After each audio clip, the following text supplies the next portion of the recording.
Hello เล็บซูนะต้องออกเนี่ยបងប្អូនបានមើលការប្រកួតរបស់ពេជ្រសម្បត្តិនៅយុគមិញនេះហើយបងប្អូនតែងតែថាពេជ្រសម្បត្តិសំឲ្យចាញ់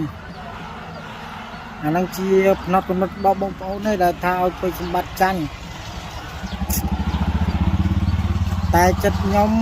អ្នកមើលខ្ញុំថាមិនឲ្យចាញ់ទេឲ្យពេជ្រសម្បត្តិឈ្នះឬក៏ឲ្យស្មើខ្ញុំឯកភាព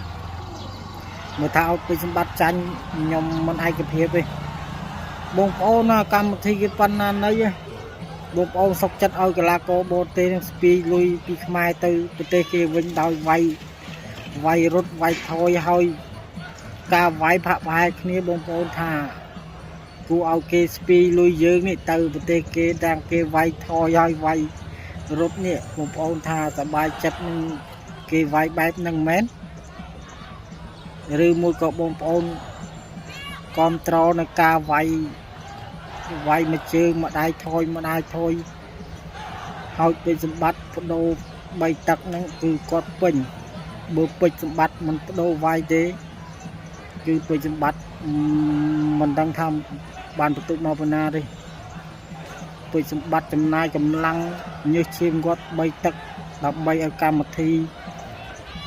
ដ៏ធំនេះឲ្យវាក៏ក្រោកហើយបងប្អូនគិតតែនិយាយថាសំតចាញ់បងប្អូនឲ្យគួរអាណិតពេជ្រសម្បត្តិហ្នឹងគាត់ចំណាយញើសឈាមចំណាយកម្លាំងចំណាយគ្រប់សពបែបយ៉ាងដើម្បីឲ្យការប្រកួតនេះគឺវាក៏ក្រោកហើយបងប្អូនទៅគ្រប់ត្រនេះខ្ញុំស្ដាយលុយ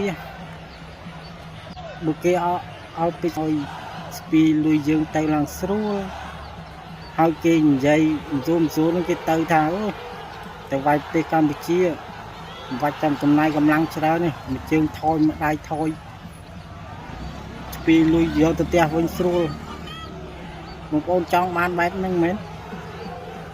ឬក៏អ្នកខមមិនដែលថាសម្បត្តិចាញ់នេះបងប្អូនចង់បានបែបហ្នឹងមែនចង់បានបែបអត់គុណភាពវាយថយយកលុយទៅវិញទៅគឺបងប្អូនចង់បានអញ្ចឹងខ្ញុំចង់និយាយសួរបងប្អូនថាអ្នកថាសម្បត្តិចាញ់វាយនៅទឹកដីយើងជើងខ្លាំងឈរនៅស្រុកហ្នឹងប្រទេសហ្នឹងវាយមិនលើយើងផងថយជាងយើងផងយើងវាយ3ទឹកដេញគេ3ទឹកពេញសួរថាឲ្យចាញ់យ៉ាងម៉េចលុយយើងចំណាយទៅគេកម្មវិធីគេរៀបចំឲ្យចំណាយយកកីឡាករបរទេសនោះមកវាយតម្លៃខ្លួនក៏មិនថោកហើយ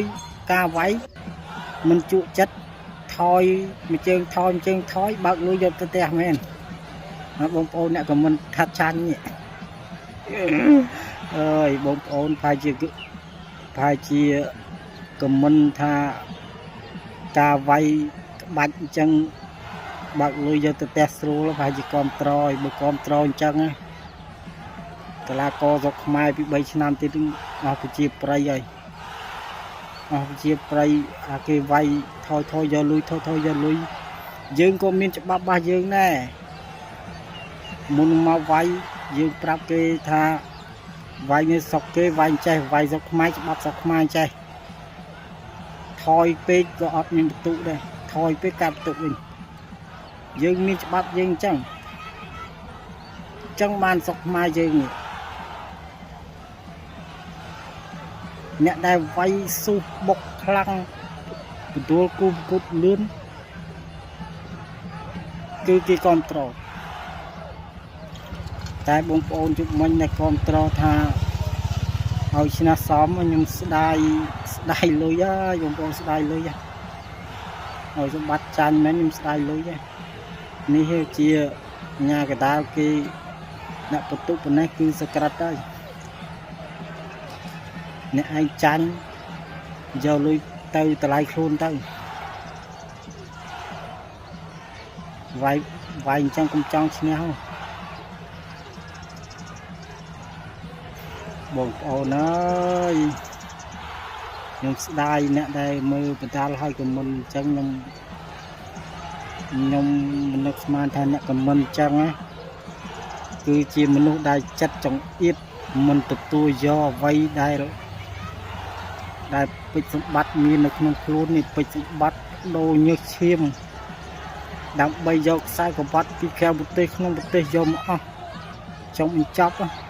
វាយបន្ទុកបដាំបសងគ្នាប៉ុណ្ណឹងអ្នកដែលចង់បានលទ្ធផលគឺឲ្យពេជ្រសម្បត្តិចាញ់អ្នកហ្នឹងអ្នកឲ្យចាញ់ហ្នឹងឯងបងប្អូនអើយមនុស្សហ្នឹងឯង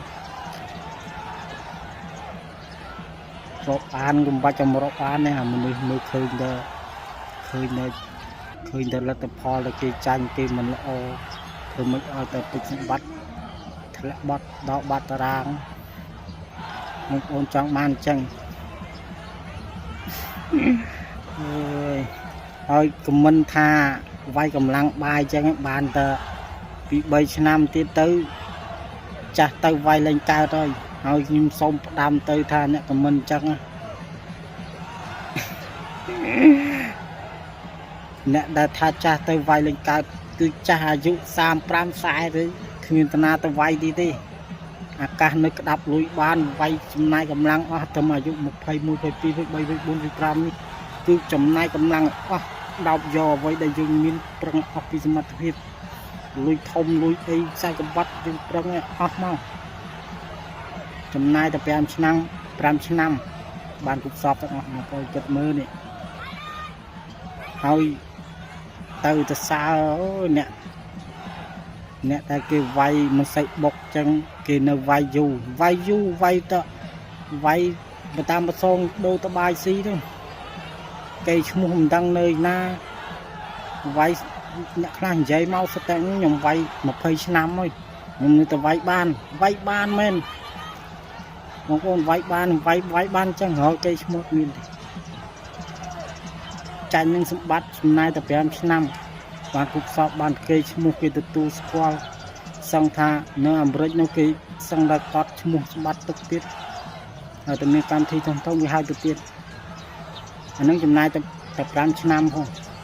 ហើយចឹងអ្នកសួរថាអ្នកចំណាយទៅដល់10ឆ្នាំ20ឆ្នាំមកនិយាយខ្លះនិយាយតែខ្ញុំវាយបដាល់ដល់20ឆ្នាំក្បាច់ល្អក្បាច់អីអត់មានគ្រប់ត្រូលខ្ញុំទេបងប្អូនណាអ្នកគ្រប់ត្រូលគេមាននេះមានផ្នែកគេមើលដែរគេមិនចេះតែគ្រប់ត្រូលទេជាងក្បាច់ល្អវាល្អហើយប៉ុន្តែចឹងវា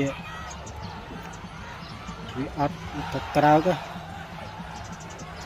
ចង់បញ្ចប់នៅតែអ្នកអាកម្លាំងបាយនឹងវាយឲ្យពេញស្រុកខ្មែរដែរ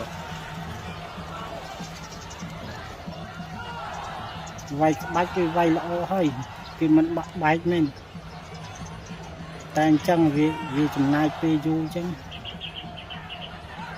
អារឿងក្បាច់ខ្មែរតែមួយទេអាវាយបុកវាយស៊ូវាយអីគាត់ថាការវាយពេជ្រសម្បត្តិក្បាច់ខ្មែរសុទ្ធសាធគឺការវាយរបស់គាត់គឺការវាយដូចនិយាយពីតបប្រយុទ្ធវិញគឺតបចូលមុខបានអត់បាយមានតែនោះ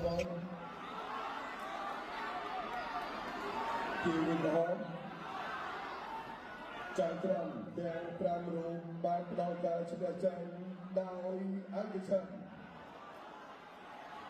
ជួយជំនឿ